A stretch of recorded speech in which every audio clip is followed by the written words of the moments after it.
सद्गुरु कहते हैं, लंबी दूरी की यात्राओं, अल्पकालिक भ्रमण और तीर्थ यात्राओं में क्या अंतर है। लोग बहुत सारे कारणों से एक से दूसरे स्थान पर जाते हैं। ऐसे खोजी अन्वेषक भी हैं जो हमेशा किसी नए स्थान की खोज में रहते हैं जिस पर वे अपनी छाप छोड़ सकें। वे कुछ सिद्ध करना चाहते हैं। फिर ऐसे यात्री होते हैं जो सब कुछ देखना चाहते हैं, तो वे घूमते रहते हैं। ऐसे भी यात्री होते हैं जो बस आराम करना चाहते हैं। और कुछ अलग प्रकार के यात्री होते हैं जो अपने काम का या परिवार से दूर भागना चाहते हैं। पर एक तीर्थ यात्री इनमें से किसी भी उद्देश्य के लिए कहीं नहीं जाता। तीर्थ यात्रा कोई विजय पाने के लिए नहीं है, यह तो आत्मसमर्पण करने के लिए है। यह वो तरीका है जिससे आप सामान्य सांसारिक बातों से दूर जाते हैं। यदि आप अपने उद्देश्य से भटक नहीं जाते, तो यह अपने आप को समाप्त करने का, अपने स्वयं को मिटाने का तरीका है। यह उन सभी बातों को नष्ट करने की प्रक्रिया है जो सीमित है और विवशता भरी है। इस तरीके से आप चेतना की असीमित अवस्था में आते हैं। तीर्थ यात्रा का उद्देश्य ही आत्मशमन करना अर्थात उस भाव को हल्का करना है जो आप अपने आप में स्वयं के रूप में भरे हुए हैं। यह सिर्फ रास्तों पर चलने, पहाड़ों की ऊंचाइयों पर चढ़ने एवं विभिन्न प्रकार की कठिनाइयों को झेलने की प्रक्रिया में कुछ से कुछ नहीं हो जाना ही है।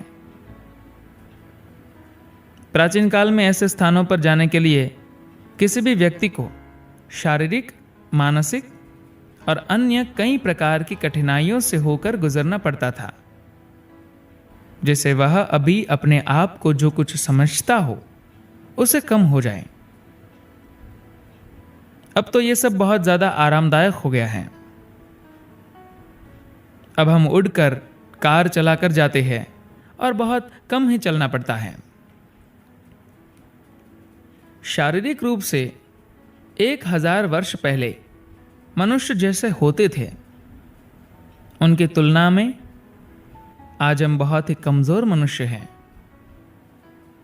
क्योंकि हम ये जानते ही नहीं कि अपनी खुशहाली के लिए मिले हुए आरामदायक साधनों तथा अन्य सुविधाओं का उपयोग कैसे करें। हमने उनका उपयोग अपने आप को ज्यादा कमजोर करने के लिए ही किया है, जिसके कारण अपने आप के साथ भी हमें ज्यादा कठिनाई होती है और उन परिस्थितियों के साथ भी जिनमें हम रहते हैं। अतः प्राचीन समाजों के लिए तीर्थ यात्राओं के विचार की जो सार्थकता थी, उसकी तुलना में आधुनिक समाजों के लिए वो और भी ज्यादा हो गई है। कठिनाइयां आवश्यक नहीं हैं, परंतु अधिकतर लोग अपने आप को मिटाने के लिए तैयार नहीं होते, अतः उन्हें थकाना जरूरी हो जाता है। यह दुर्भाग्य है कि अधिकतर मनुष्यों का आराम की अवस्था में कोई विकास नहीं होता। आराम की अवस्था में विकास होना अत्यंत अद्भुत होगा,